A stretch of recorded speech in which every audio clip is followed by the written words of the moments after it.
Video class 12 के लिए है। कल के 29 तारीख के वीडियो में आपने देखा कि पराग कणों का विकास हो गया था। इससे नर जनन कण, जिसे आप मेल गैमीटोफाइट कहते हैं, वो है पराग कण, विकसित हो गया था। आज की वीडियो में हम 3 बातें देखेंगे। पहला, स्ट्रक्चर ऑफ पिस्टिल, पुंकेसर की संरचना। Structure of megasporangium means ovule, बीजांड की संरचना, जिसे गुरु बीजाणुधानी कहते हैं। फिर स्ट्रक्चर ऑफ एम्ब्रियोसैक, भ्रूण कोश की संरचना, जो 7 कोश की 8 केंद्रकीय रचना होती है। फिर टाइप्स ऑफ ओव्यूल, बीजांडों के प्रकार। ये 4 बातें हम आज इस वीडियो में सीखेंगे, जिसमें चित्र बहुत आवश्यक होता है बनाना, इसलिए चित्र बनाए गए हैं। आइए पहले देखते हैं स्ट्रक्चर ऑफ पिस्टिल। पुष्प के मादा जननांग यानी स्त्री केसर की संरचना। पुष्प का जो अंतिम केंद्र में चक्र होता है वह गाइनोसियम कहलाता है। गाइनोसियम के एक इकाई को पिस्टिल या कार्पेल कहते हैं। उस कार्पेल के ये संरचना दी गई है। ये थालमस पर ये लगा हुआ ये पूरा पिस्टिल या कार्पेल है, जिसे हिंदी में स्त्री केसर कहते हैं। यह पुष्प का मादा जननांग है। इसके मुख्यतः 3 भाग होते हैं। पहला है सबसे ऊपर का चौड़ा भाग, स्टिग्मा। ये स्टिग्मा है, इसे हिंदी में वर्तिकाग्र कहते हैं। वर्तिकाग्र का मुख्य कार्य है पराग कणों को स्वीकार करना। इसी पर आकर पराग कण रुकते हैं। दूसरा भाग है स्टाइल, सेकेंड पार्ट। वर्तिका, ध्यान दीजिए, वर्तिकाग्र ऊपरी भाग है, स्टाइल में ये वर्तिकाग्र और अंडाशय को जोड़ने का काम करता है। इसमें से होकर पराग नलिका आती है। तीसरा ये फूला हुआ भाग ओवरी अंडाशय है, जिसमें बीजांड पाए जाते हैं। यह पुष्प का भाग है। यही अंडाशय ही आगे चलकर परिपक्व होकर फल बनाता है और इसके अंदर अनेक बीजांड पाए जाते हैं, जो निषेचन के बाद बीज में परिवर्तित होते हैं। तो आपने देखा कि पिस्टिल के मुख्य 3 भाग, स्टिग्मा, स्टाइल, ओवरी। स्टिग्मा का कार्य परागकण को स्वीकार करना, स्टाइल का कार्य पराग नलिका को अंडाशय तक पहुंचाना। अंडाशय में ओव्यूल यानी बीजांड पाए जाते हैं। अब आप देखते हैं एक बीजांड यानी स्ट्रक्चर ऑफ ओव्यूल, जिसे मेगास्पोरेंजियम भी कहते हैं। ओव्यूल या मेगा स्पोरेंजियम भी कहते हैं, दोनों नाम है। ओव्यूल को हिंदी में बीजांड, मेगास्पोरेंजियम को गुरु बीजाणुधानी की संरचना यहाँ पर बताई जा रही है। ये चित्र आप देखें, यह एक नॉर्मल सामान्य ओव्यूल की संरचना है, जिसे आप जब किसी मटर की फली से मटर को खोलते हैं तो आप इस तरह से बीजों को लगा हुआ पाते हैं। ये सीड है, ये भाग कहलाती है फंसिल। ये क्या कहलाती है? फंसिल। ये भाग फंसिल कहलाती है। पूरी संरचना देखें, इसके मुख्य भाग हैं। नंबर 1 चैलजा, यह ऊपरी भाग है, जहाँ की कोशाएं थोड़ी दृढ़ होती हैं।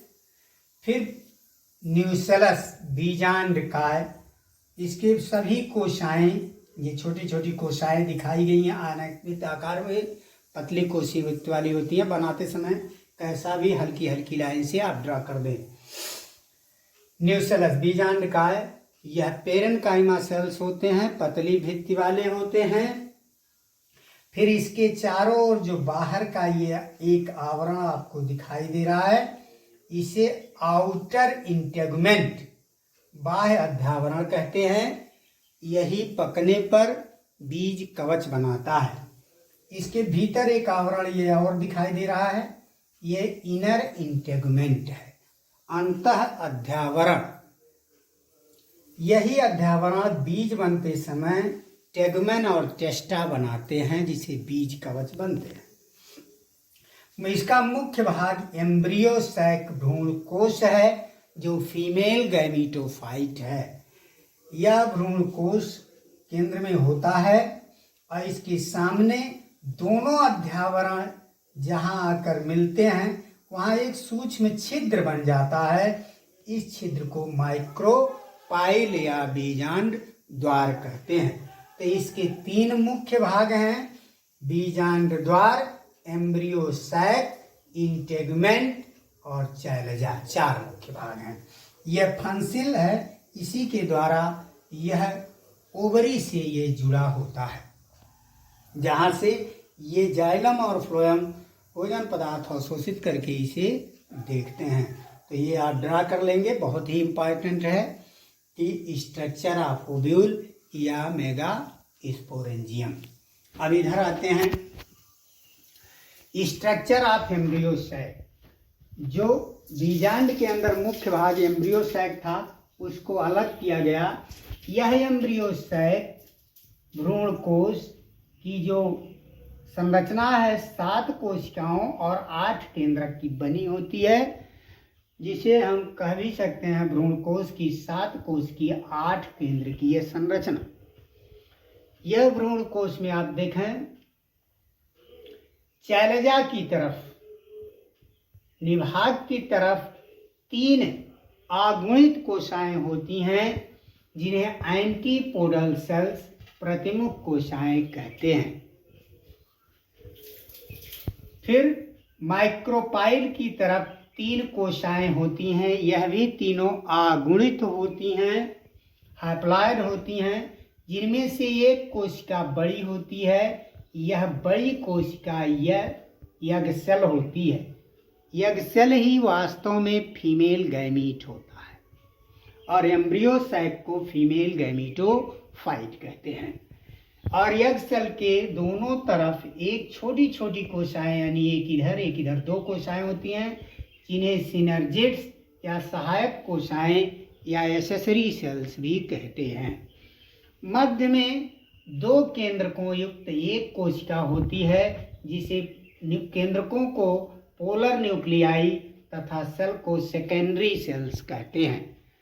यह ध्रुवीय केंद्रक कहलाता है। इस प्रकार आप देखें, 1 2 3 4 5 6 7 8, इसमें 8 केंद्रक हैं, परंतु कोशिकाएं 7 ही हैं।